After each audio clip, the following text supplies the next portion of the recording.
Voici deux lycéens. L'un s'apprête à expliquer une notion d'anglais à l'autre. Salut mec, Salut.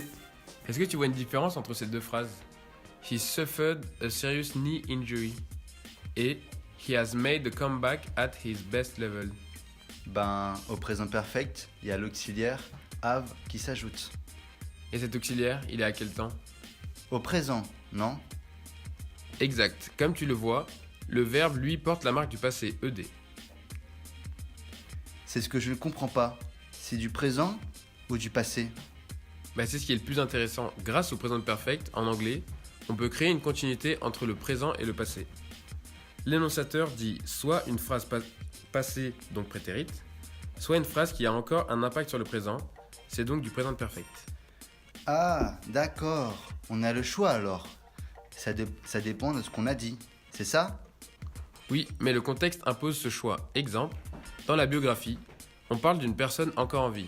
C'est un adulte, Oui. donc c'est plus un enfant. Ben oui. Regarde, la phrase He has made a comeback at his best level a encore une incidence sur le présent, donc présent perfect, au temps 0. Alors que la phrase He suffered a serious knee injury a une incidence sur le passé, donc prétérit, temps -1. Maintenant, nous allons parler du joueur de basket Derrick Rose, qui en 2011 effectue la meilleure saison de sa carrière, qui lui valut le titre de MVP en NBA. Étant le pilier central de son équipe, son coach le força à jouer jusqu'à l'extrême limite du corps humain. Pendant un match très important, le joueur s'épuise. Il effectue un saut non maîtrisé et se blesse. Écroulé par terre, il se tord de douleur. Après s'être blessé, il part à l'hôpital pour effectuer sa rééducation.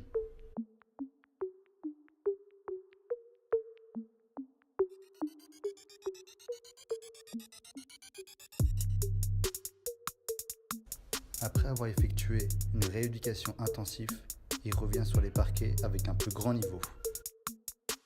Après cette grosse blessure et beaucoup de travail, il effectue sa plus grande prestation en NBA et marque plus de 50 points. Si tu parles par exemple du fait qu'il ait été blessé, he suffered a serious knee injury, le prétérit indique l'action d'être blessé est terminée. Par contre, si tu dis qu'il est revenu et qu'il joue de nouveau, he has just made a comeback at his best level. Ici, le présent perfect indique que l'action d'être revenu est encore d'actualité et se passe dans le présent.